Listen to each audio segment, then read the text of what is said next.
Thank you for standing by, and welcome to Splunk's first quarter 2023 financial results conference call. At this time, all participants are in listen-only mode. After the speaker's presentation, there will be a question-and-answer session. To ask a question during this session, you'll need to press star one on your telephone. As a reminder, today's program is being recorded. I would now like to introduce your host for today's program, Ken Tinsley, Corporate Treasurer and Vice President of Investor Relations. Please go ahead, sir.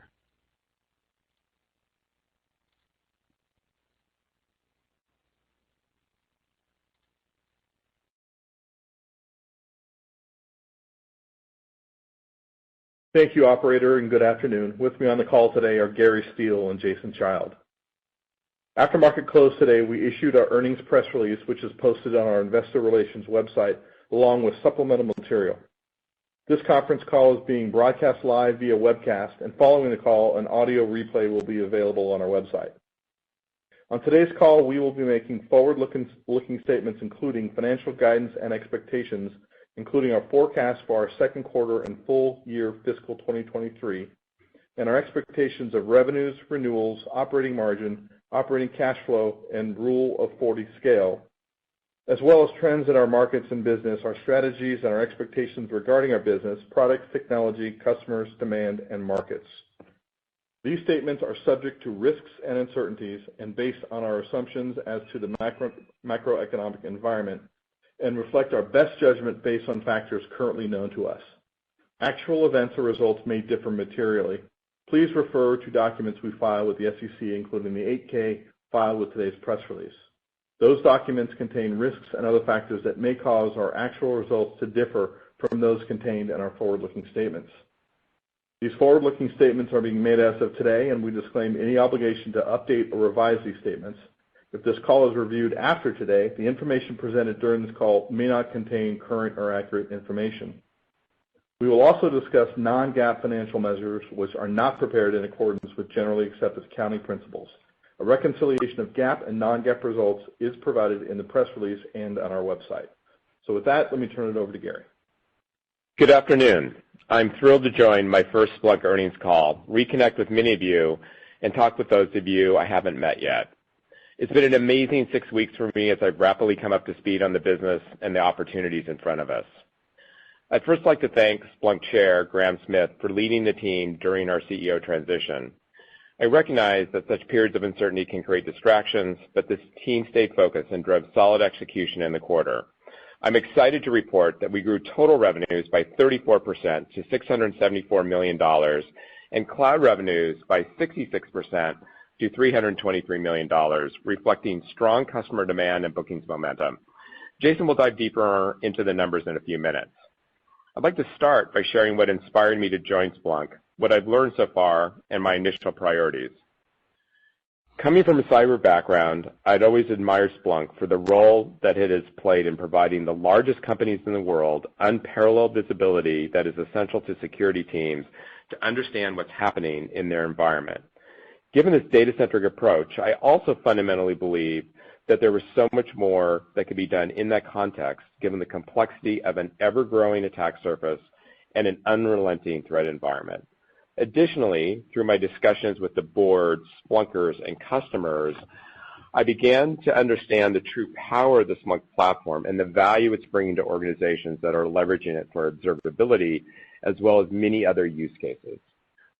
What I came to learn is that Splunk is the technology underpinning and powering many of the largest companies in the world. Splunk is a system of record that's deeply embedded within customers' businesses and provides the foundation for security and resilience so they can innovate with speed and agility. All of this translated to a massive, untapped, unique opportunity from which I believe we can drive long-term durable growth while progressively increasing operating margins and cash flow. Over the past couple years, as Splunk transformed itself to a cloud company, it also positioned itself on a growth path with the critical ingredients to grow from over $3 billion in ARR to $5 billion and beyond. Underlying all of this is a loyal customer base that continues to expand their usage of Splunk. For example, in Q1, our cloud dollar-based net retention was over 130%, a metric that is best in class among all SaaS companies. With the proliferation of digital and cloud transformation, security, IT, and DevOps teams are faced with an ever-evolving threat landscape, increased complexity from piling on more and more tools across hybrid and multi-cloud environments, and the silos created by all these data sources and fragmented teams that lead to inefficient detection and resolution. There is an enormous market opportunity to help customers navigate this new reality. Splunk provides insight into all data across the entire organization to ensure our customers' security, resilience, and agility to innovate. For example, a global IT services provider and new Splunk customer selected us in the first quarter for a multi-million-dollar deal to oversee their NOC and SOC with a focus on improving security and cyber resilience. This customer, like many of our largest, saw the value in having highly scalable, unified solutions for security and observability on a common platform. This 3-year cloud deal replaced their legacy SIEM. As another example, a global apparel company extended their use of Splunk during the quarter with a multi-million-dollar order. While their tech ops organization has already been standardized on Splunk for cloud-based logging and observability, their security organization was using a different security platform that lacked adequate scalability and insight into organization-wide data. The customer expanded Splunk across both tech ops and security in parallel. This decision enabled them to gain value from the same data, but for different use cases, which reduced their total cost of ownership while broadening visibility across their system. My third story is a workload pricing deal. We were selected as the best cloud-based solution for a growing financial services company serving millions of consumers. Delivering a scalable and efficient solution that provides greater visibility, we replaced their long-existing SIEM provider. This deal underscored our platform's ability to consolidate customers' existing tools to reduce outages and mitigate business risks to help protect end customers. The common thread that runs through these customer stories is their unique ability to get full fidelity, real-time visibility into their data, which traverses their on-prem and multi-cloud environments at virtually unlimited scale and velocity. Our customers use Splunk to immediately realize actionable insights, irrespective of the use case, be it security, IT ops, DevOps, or countless other operational challenges. And let me be very clear on this point. We offer unique technical attributes that no other company provides. Our customers deeply trust Splunk with the security of their most critical business processes, which is why we've earned the right to support broader aspects of their organization. And based on that trust, customers commit to Splunk for the long term. I look back at our 100 largest customers in each of the last 12 quarters, and on average, our retention rate with these customers is over 99%. Delivering such high value continues to earn us industry recognition. Already this year, Gartner has named us the top market share leader across security and IT operations, and the only vendor to support all three approaches to AI ops, including data and analytics tools, AI ops features, and AI ops platforms. We've also been recognized by Constellation, GigaOM, and Research in Action for leading the observability market. I've been overwhelmed by Splunkers' passion and high energy, and we have an exceptional base of talent serving our customers. I continue to meet with our teams around the world to understand our go-to-market and product opportunities. From these conversations, I see an opportunity for more streamlined processes across the company. In line with this, my first priority has been to increase internal speed and agility across our people and organizations. Flattening our org structure will help us do that. You notice that following the departure of Teresa Carlson, we did not backfill her role as President of Go-to-Market. Today, we're also announcing the departure of Sean Bice, President of Products and Technology, and we will not backfill his position either. I will be hands-on with the go-to-market and product leadership teams with an emphasis on scaling efficiently where we can. We appreciate your contributions here, Sean, and wish you the best of luck in your next endeavor. Last week, we announced that Petra Jenner has joined the company as our General Manager of EMEA. Petra brings over 25 years in leadership roles with Salesforce, Microsoft, and others, and she'll oversee go-to-market strategy in the region. Welcome, Petra. We've also added our newly appointed Chief Customer Officer, Katie Bianchi, to our executive leadership team. As a tenured Splunker, Katie leads 1,200 people on our customer success and professional services teams tasked to help customers deploy Splunk and accelerate their time to value. The other top-line priorities for me are business execution and strategy. We have to know what customers need in order to execute well, and so I've set the personal objective with the field to meet with 100 customers in my first 100 days with Splunk. It's an ambitious goal, I realize, but it's imperative for me to get deep and broad knowledge of how our customers view our engagement, along with the value and services levels we deliver. These inputs will be critical to product and go-to-market decisions. I look forward to meeting with customers over the next several months as I travel worldwide and during our annual customer event, .conf, this June 13th through 16th at the MGM Grand in Las Vegas. Join us in person or virtually to hear our exciting product announcements and how customers like Stripe, Papa John's, REI, Nubank, Heineken, and many other industry leaders use Splunk to stay secure and resilient as they innovate with speed and agility. In closing, I'm eager to build upon the exceptionally strong foundation that many Splunk visionaries before me have built. As our recent momentum demonstrates, this is the best time to be here at Splunk. We have an enormous opportunity to grow our business into a global enterprise software and services provider, and I'm excited to lead this team during our path to $10 billion in revenue and beyond. My sincerest thanks to each and every Splunker and all of our customers for your continued commitment. Now, I'll turn the call over to Jason. Thanks, Gary. Q1 was a good start to the year with total revenues of $674 million, up 34% over last year, and cloud revenue of $323 million, up 66%. Total revenues were significantly higher than expected, reflecting more normalization in our model, plus higher term contract volume, mostly from several very large renewals. Q1 cloud revenue was also up sharply over last year, reflecting continued customer adoption of our cloud platform. Professional services and education accounted for 7% of total revenues in the quarter.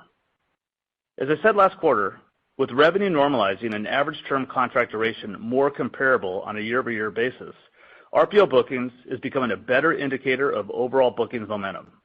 In Q1, RPO bookings was $491 million, up 32% over last year, reflecting strong customer demand. Our customer retention and expansion rates continue on their very impressive track thanks to our strong product and services value proposition, as well as our customer-centric support approach.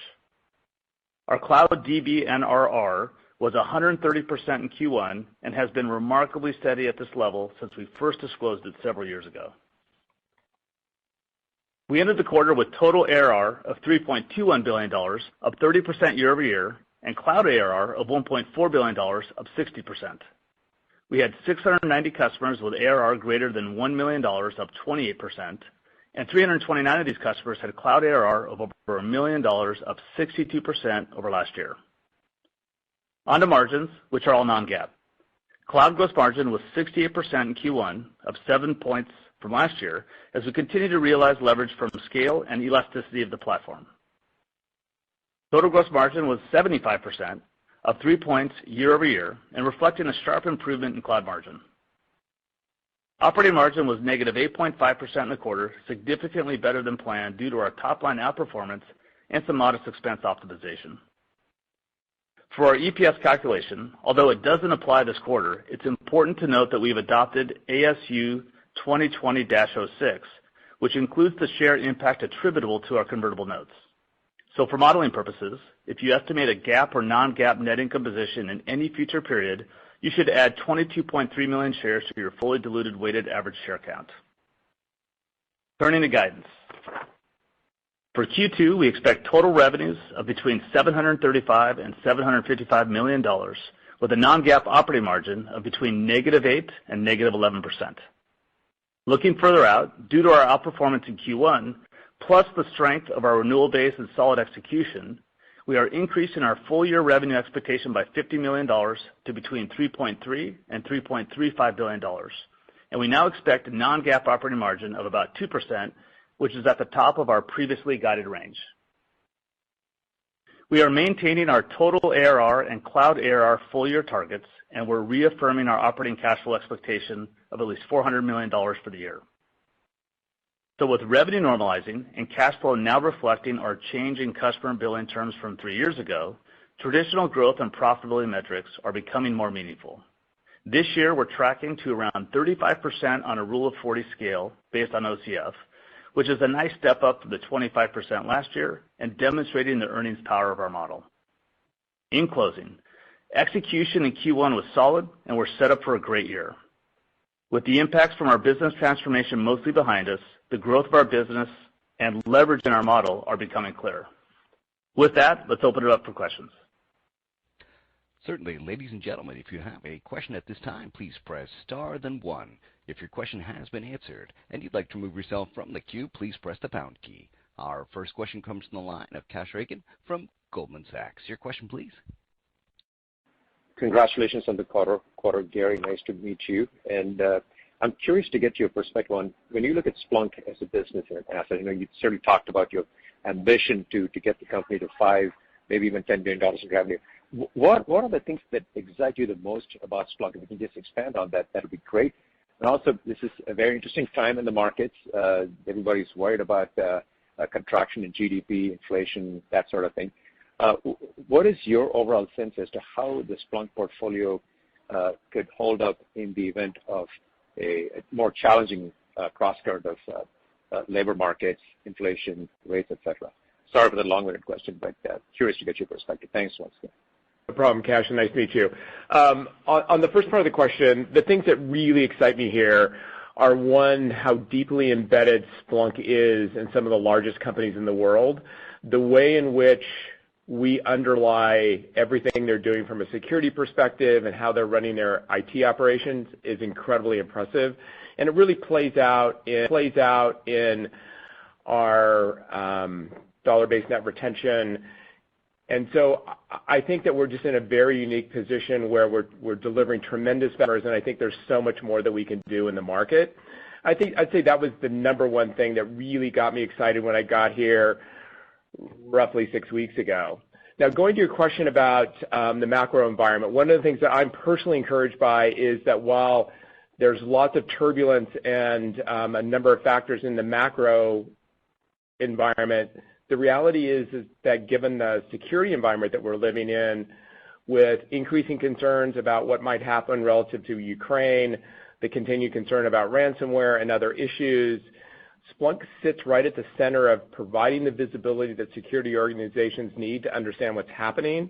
And so while there could be less than favorable market conditions, we're really mission critical in the value that we're delivering. And you extend that more broadly to the underpinning of all their critical apps, I think we're in a very good position to weather whatever storm might be ahead. Wonderful. Congrats, and look forward to the journey ahead. Thank you so much. Thanks, Kash. Thank you. Our next question comes from the line of Brent Thill from Jefferies. Your question, please. Gary, welcome. Congrats on the role. During the quarter, the license component was very strong versus cloud. And I'm just curious if you could walk through perhaps what you saw on that.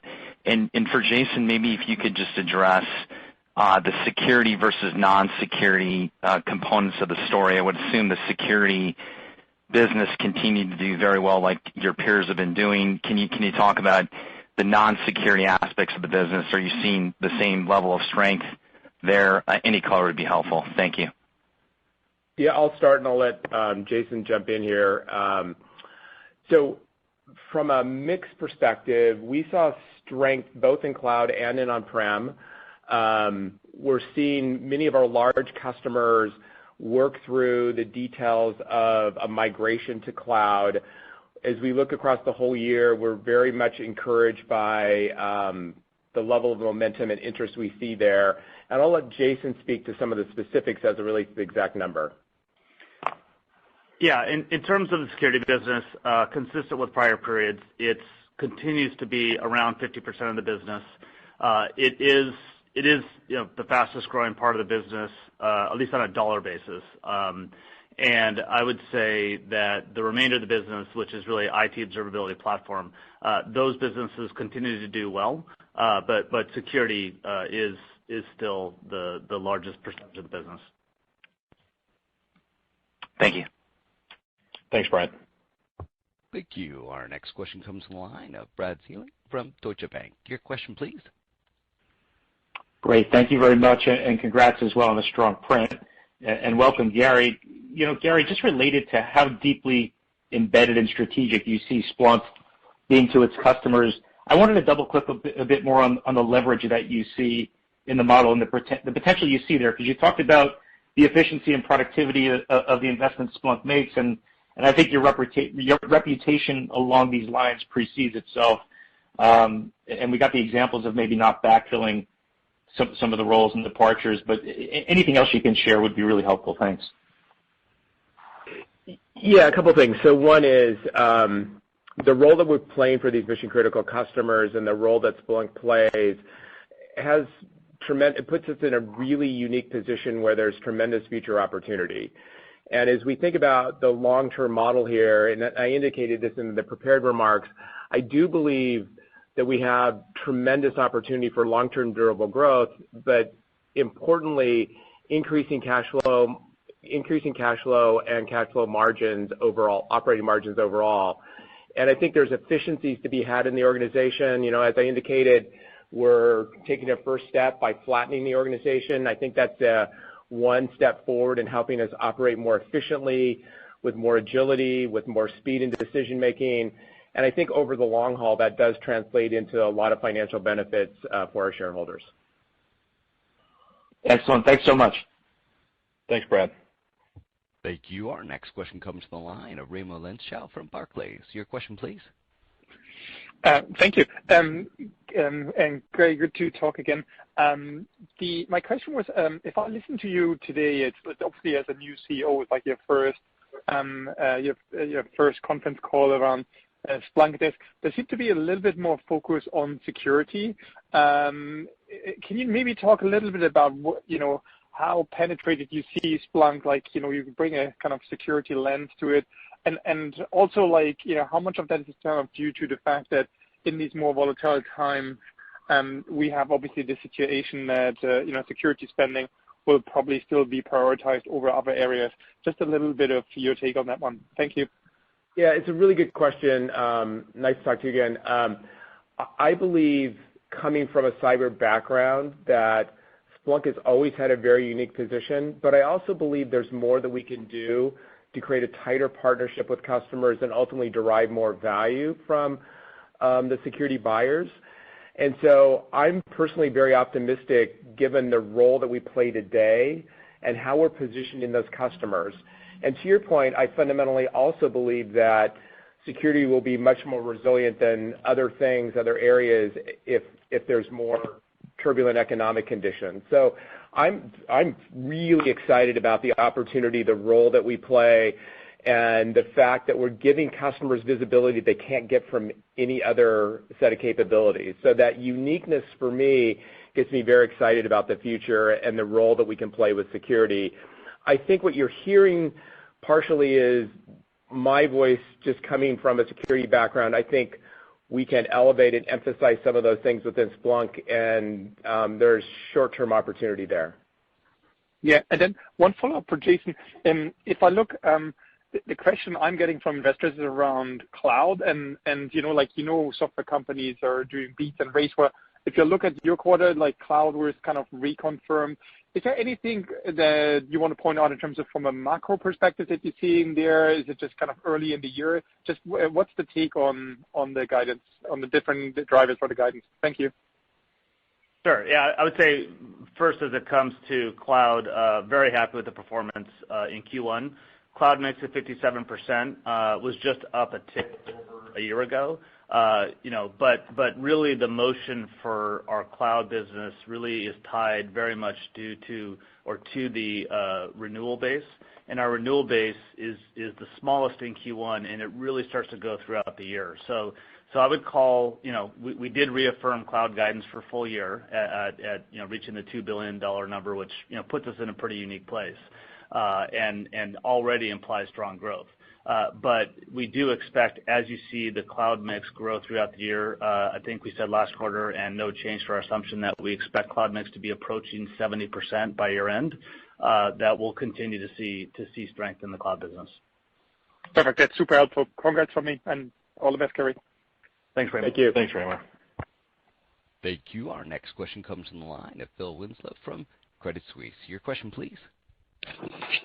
Hey, guys. Thanks for taking my question, and congrats on a great start to the year. And Gary, very excited to be working with you again. Gary, we'll start with you. Obviously, we've had a lot of questions on this call about security, but the other Splunk built solution on top of the platform, observability. I wonder if you give us just sort of your view on sort of what Splunk brings to the observability market relative to some of the competitors. What really stood out to you, and how is sort of the integration of all those acquisitions coming? And then I got a follow-up for Jason on the numbers. You got it, Phil. So one of the things that has been really interesting to me is to see the leverage that we're getting from these traditional security customers into observability. So the market opportunity is very simple in that when something goes bump in the night and there's an application failure, companies want to know, is that a security issue or is that just an application failure? And it's really looking at a lot of the same data. So we benefit from being able to have that insight. And through that leverage, we're seeing lots of interest extending logs into metrics and traces to have a broader, more a full view of what's happening from an observability standpoint. So I feel like there's tremendous leverage. And to your point relative to product, we're really the only vendor today out with logs, metrics, traces, all integrated. So our progress on that has been tremendous. And while we're still early in the market, we had some very nice wins in the quarter, and we're seeing the leverage that we have extending our footprint with the platform into the traditional observability market. So we feel really good about that positioning, and I think it represents a really nice growth opportunity over the coming years. Yeah, and then Jason, question for you. I often get this question on the DBNR number in the cloud. Obviously, super strong, and you still have continued growth in the non-cloud ARR base. How much of that cloud DBNR growth is coming from people sort of lifting and shifting from on-prem, or is that still the vast majority? Just call it net new. In other words, a clean sort of apples to apples DBNR number. Yeah, so overall, our overall DBNRR is growing, within a few hundred basis points of the cloud DBNR rate. That's been consistent for a while. If you then unpack how much of the cloud business is growing kind of on a durable basis without migrations, it's a little harder to figure that out, but our analysis indicates that it's maybe a couple hundred basis points of tailwind, but not a material impact on the overall DBNRR number. Got it. So in other words, the growth dynamics are sort of dependent on the cloud itself versus migration. Great. That's right. Awesome. Thanks, guys. Keep up the good work. Thanks, Phil. Thanks, Phil. Thank you. Our next question comes from the line of Keith Weiss from Morgan Stanley. Your question, please. Thank you for taking the questions. This is Sanjit Singh with Morgan Stanley on for Keith. Gary, congrats on the role, and really looking forward to working with you again. I had two questions, one for Jason and then one for you, Gary. Jason, on the guidance, I was wondering if you could walk us through maybe some of the underpinnings, the assumptions around guidance with respect to closure rates or any other sort of metrics, and to what degree did you provide an extra layer of conservative or prudence, just given all of sort of the macro uncertainty that's going out in the market? Just walk us through those assumptions. And then for Gary, the question is really around what you sort of see the opportunity on the go-to-market side. You talked about flattening the organization. In terms of how fast should Splunk move to cloud versus continue to make this more of a choice for customers? What's the right balance for that when we think about the context of trying to improve operating margins and cash flow, sort of the pace of how the business should move to cloud? I'd love to get at least your initial thoughts on that dimension. Okay, so on the first question, I'm not going to be able to unpack it probably to the level that you would like for modeling, but I will tell you there's kind of four primary pieces. And so, as we look at either whether it's ARR or net new ARR or income, ACV, whatever, we start with an overall renewal rate, which we've, consistently had at a very, very, very high percentage in the 90% range. And then we factor in what is our expectations on expansion. And as you've seen with the DBNRR, that number's been relatively consistent.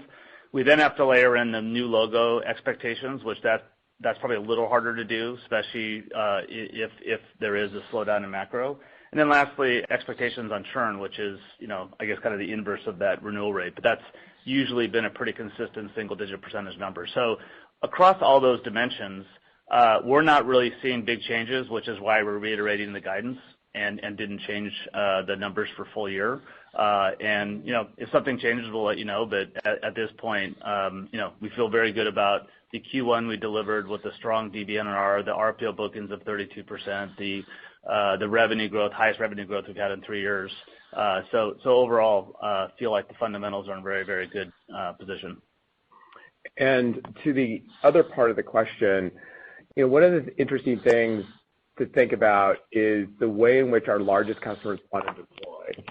And one of the things I've learned in my 6 weeks here is we see tremendous value in being able to support customers that have multi-cloud hybrid environments, which is almost every single large customer. They're operating across multiple clouds, and they continue to have significant operations on-prem. And so our ability to be able to bring all that together under a single architecture, provide federated search so they can search from a single instance across all those environments is something that's super unique. But in saying all that, it does create more complexity in what percentage it will ultimately be cloud.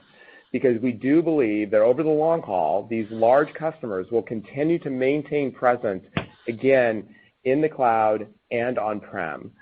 So we're not as hung up on what that exact number is because we understand that these large, incredibly strategic customers have complex environments that they need to be able to leverage Splunk in this broad hybrid world.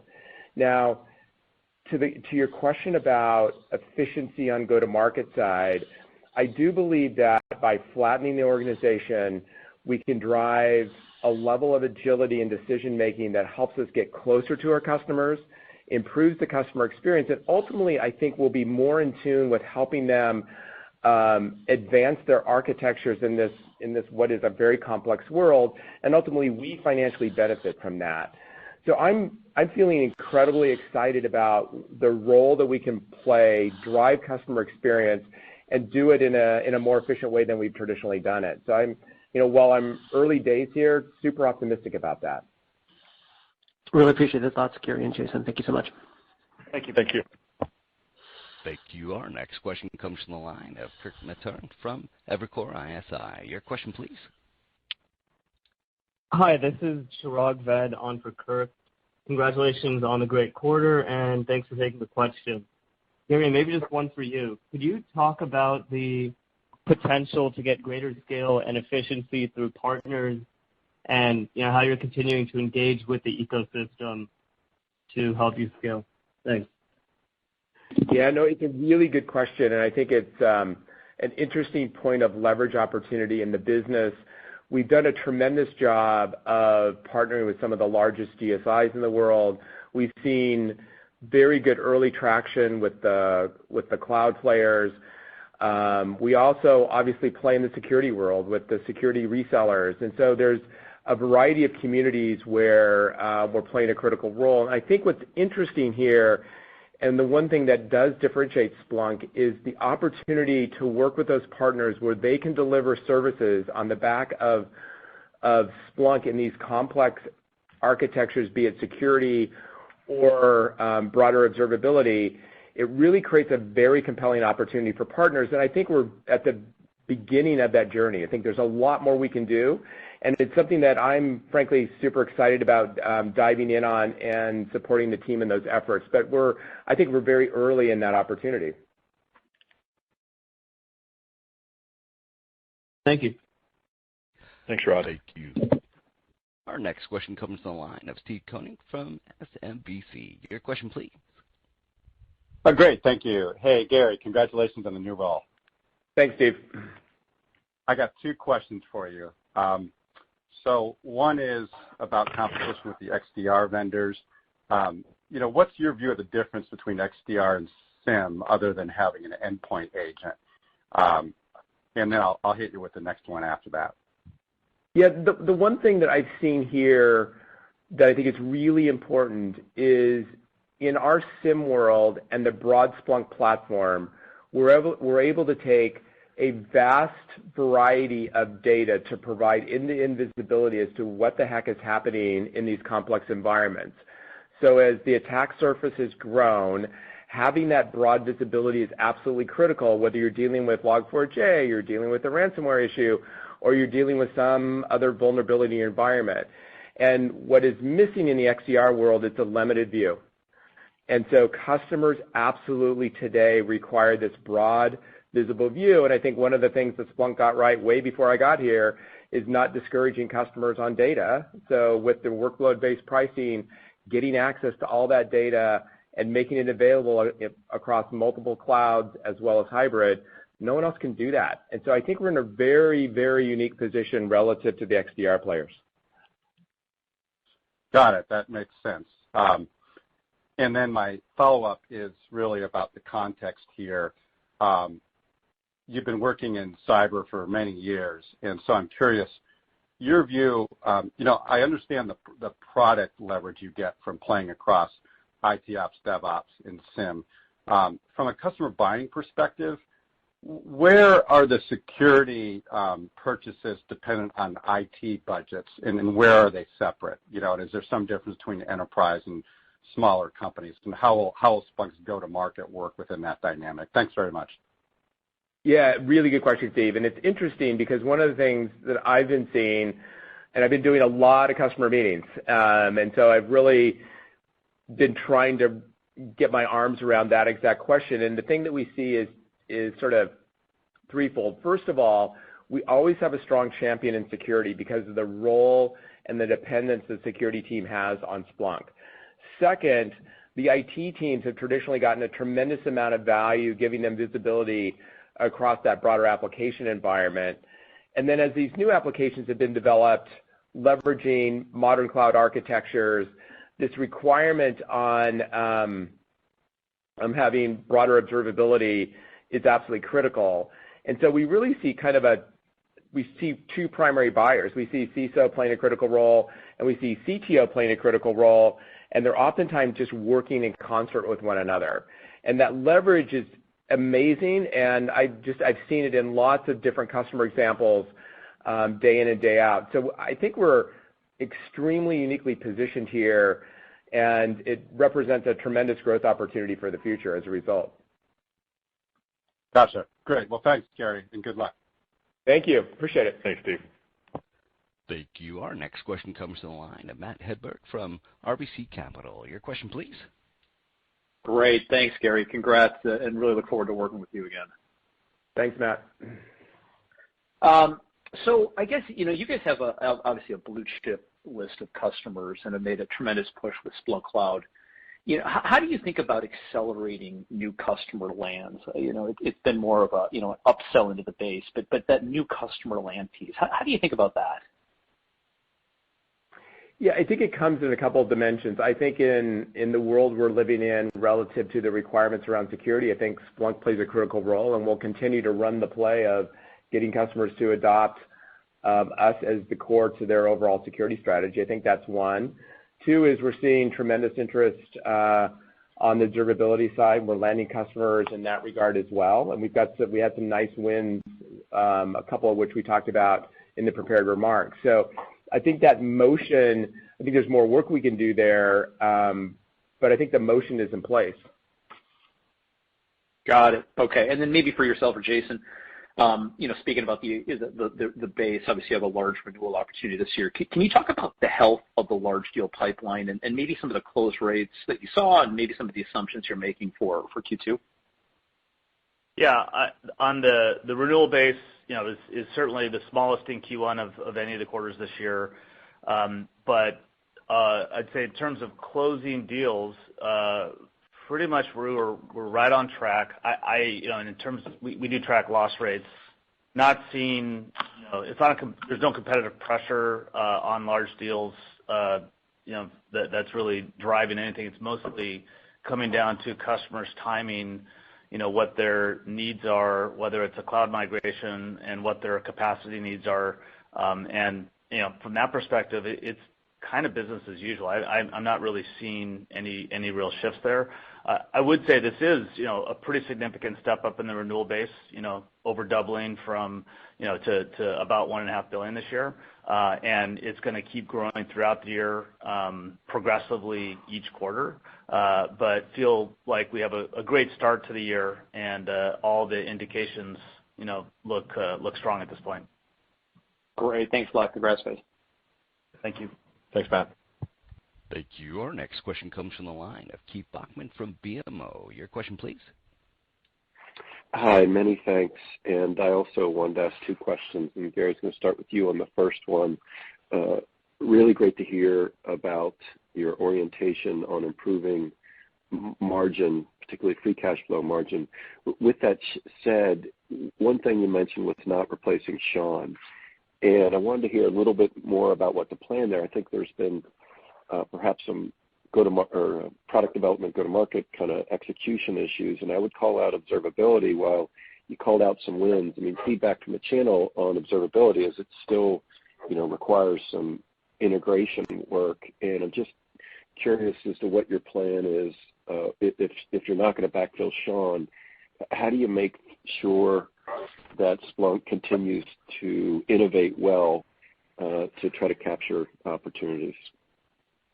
Yeah, no, it's a great question. One of the things I'm actually personally super excited about is rolling up my sleeves and working closely with the engineering leaders to drive higher speed, agility, and faster pace of innovation. And Splunkers here have done an amazing job historically, and I think that with some support driving decision-making, we can be in a really good position. And so I love to get my hands dirty and work directly with the engineering teams. And so I think that we're really well positioned to do that with a flatter organization. So I think it's it'll be a change, but I think it'll be a very positive change for the company.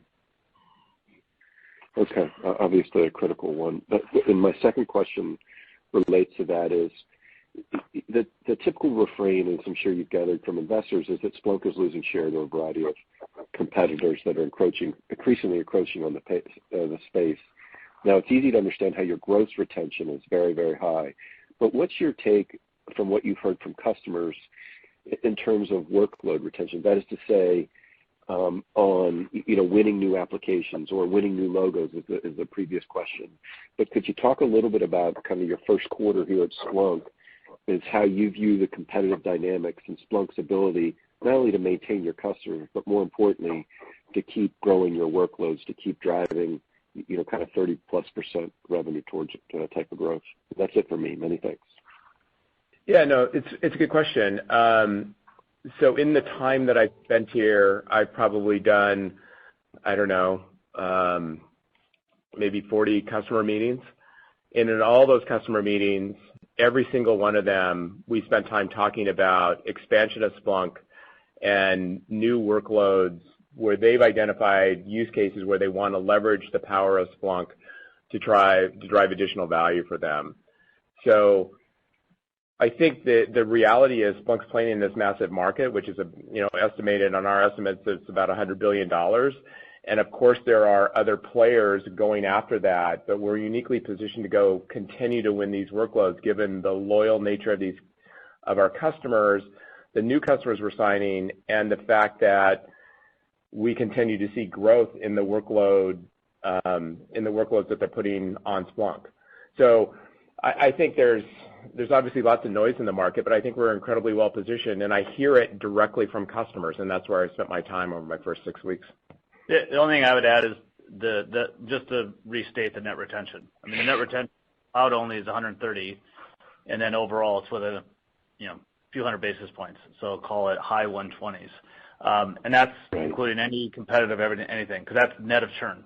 So, there may be chatter in the market, but, feel pretty good about stacking up the DBNRR against anyone else, at our size or close to it, and feel like the numbers speak for themselves. All right, good. Fair enough, Jason. Many thanks. Thanks, Keith. Hope you feel better. Thank you. Our next question comes from the line of Brad Sills from Bank of America Securities. Your question, please. Oh, great. Thanks for taking my question, and congratulations, Gary, on your new role and nice first quarter as Thank you. CEO. I wanted to ask about just the platform itself. There's been a lot of effort, a lot of investment made in retooling for the cloud, adding observability. Do you feel like the platform's at a place now where it needs to be, and from here it's just kind of incremental improvements on those two in particular, or are there some other efforts here that we should be thinking about as you continue to broaden the platform? No, I think when I look at current state of capabilities today, the one thing I'm encouraged by is the amount of progress that's been made prior to me joining. And we're excited. Next week we have some exciting product announcements at .conf, which really play into this exact question. So stay tuned on that. Wonderful. Thanks so much. And then Jason, one for you, please. It looks like you're kind of tracking close to that, ARR margin target this year, fiscal 23, that you laid forth a couple of years ago. The operating cash flow margin of ARR is quite a bit lower at that greater than $400 million level. Is there any reason to think that free cash flow couldn't come back more meaningfully than kind of where you've guided to this year? I guess where could we see upside potentially with free cash flow conversion as we move through the year? Well, I would say our free cash flow conversion, I think I've talked about in the past couple of quarters, there's a lot of puts and takes, and certainly cloud gross margin is probably the biggest driver because there's been a lot of complexity on migrations, which has short-term margin pressure as you get through the migrations. And then once you're past the migration, you can kind of dial up elasticity when you have a better understanding on exactly what utilization looks like on a by customer basis. So in terms of getting back to the kind of 20+% cash yield, it's definitely a question of when, not if. Don't have a specific time frame on that yet. At some point, we'll be able to give you, some better future guidance. But the timing really is going to be tied mostly to kind of the cloud migration and then cloud margin timing, and that's when you'll see the cash yield get to that 20+% rate that we talked about a couple of years ago. That's great. Thanks so much, Jason. Thanks, Brad. Thanks, Brad. Thank you. Our next question comes from the line of Michael Turits from KeyBanc. Your question, please. Hey, everybody. So Gary, congrats on joining the company and on the role. One philosophical one for you, I think, Gary, on pricing. Splunk been known for a while, or at least customer feedback has been that pricing is high, it's difficult, but there's structures to it, and they've made changes. Do you think they're there yet in terms of doing what needs to be done to convince customers that pricing gives them value? Then I have a broader question for I think maybe Jason, both, and Gary. Yeah, I do. Great question. The move from ingest-based pricing to workload-based pricing has been incredibly important and strategic to customers. So it really now is encouraging customers to more broadly leverage their data. This is important as we think about the role that observability plays as well. It's important from a security point of view because you have broader access to all the data that you really need to have insight into. And so I think there is some hangover. I think there's still some sting out there, but the feedback on workload-based pricing has been very, very good. And as you think about cloud, all the largest deals are all workload pricing. So I think we've made very good progress, and it's been a journey, but I think we've been making good progress on this. Great, thanks. And then the follow-up, I guess, for both of you guys, in a way for Jason, because he's been through this with Splunk before. But on the macro side, just now on another data call, those comments about consumption getting weaker in this environment. And Jason, you went through this in 20, where things seemed fine at first, but in some senses got weaker at some points a couple quarters later. So are you either seeing anything or anticipating and changing your tactics in any way such as to anticipate either smaller deals, longer sales cycles, or, as we're hearing from another data provider today, lower consumption rates? Yeah, that's a good question. I'll start, and Jason will have a couple comments as well. It's interesting. We watched very closely at the close of the quarter. So I joined 2 weeks prior to the end of the quarter, so I had the opportunity to see the dynamics of all deals as they lined up as we closed the quarter. And we literally heard no one talk about changing financial priorities, budgets pulled, projects pulled. We heard none of that, literally absolutely none of it. Now, we're obviously being cautious given the broader set of market conditions, but we saw no change in buyer behavior as we worked our way through the end of the quarter. And Jason, I'll let you dive in. Yeah, on an overall basis, we did obviously take up our guidance on revenue and op margin, but we maintained, ARR and cash flow. And I would say from what I saw in the quarter and, what we're assuming as we are now well into Q2 is not really any big changes. I think certainly what we saw a couple years ago was very pronounced and very immediate. I don't see anything like that.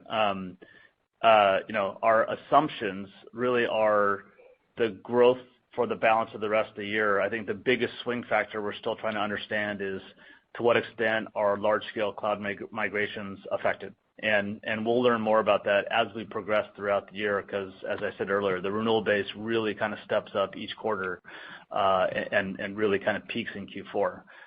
But so far haven't really seen any real significant macro impacts. Thank you. Thanks, Michael. Thank you. Our final question for today comes from the line of Rob Owens from Piper Sandler. Your question, please.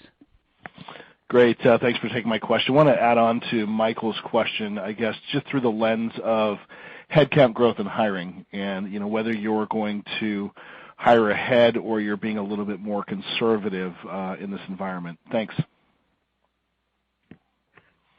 I would say, from CFO's perspective, we're a growth company. We have a forecast that we're maintaining from a growth perspective. So we're going to continue to be hiring certainly on the selling capacity side. And, we still do have a platform that, we're in fairly well into the process of modernizing, but there's still work to do, especially on the observability side. So we're going to be making investments in those areas, and I don't expect that to change.